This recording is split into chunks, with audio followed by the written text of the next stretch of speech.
Hey, my fellow freedom enthusiasts, it's me, Dr. D. Freedom isn't just a desire, it's a birthright.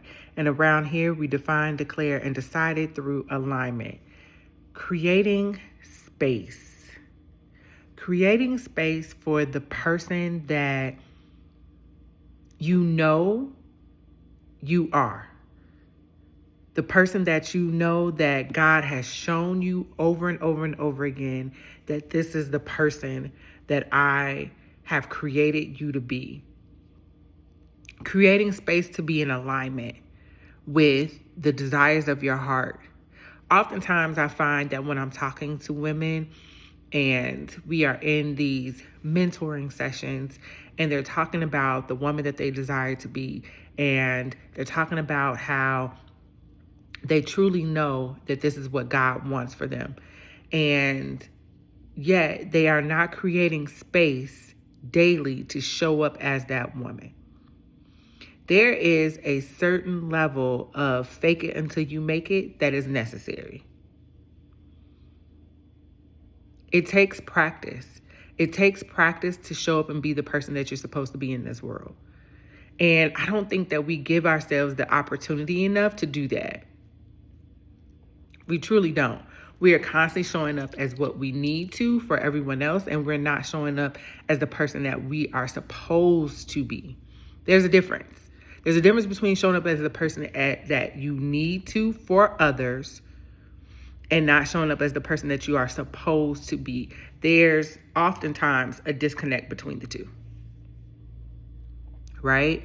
Like, we're sitting around and we're thinking and trying to manifest this person that we know God has shown us to be, that we know that we're supposed to be. We're supposed to live this certain life, and we know and we desire this for ourselves, and yet we don't create the space daily to show up as that person. I was watching a clip, some influencer on Instagram, and she was discussing if you had everything that you needed or wanted right now, if you could show up as the person that you truly desire to be, the one that's truly in alignment with God, what habits would this person have? What would this person be doing on a daily basis?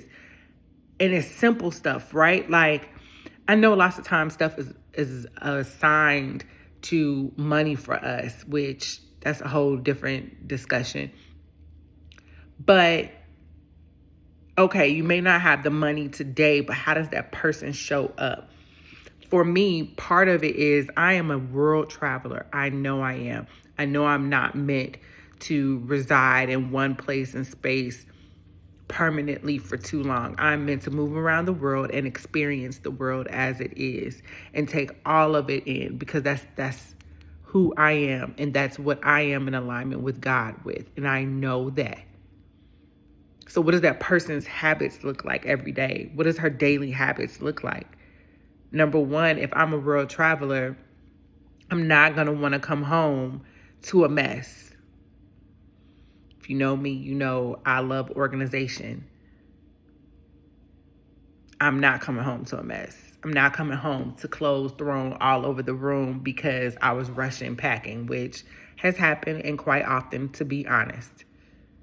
But it does something to me to have to return back to a chaotic state. Catch it. To having to return back to a chaotic state after being in alignment. Even if for a moment, even if temporarily, coming back to a chaotic state, you might as well undo everything. So what did I write down? I wrote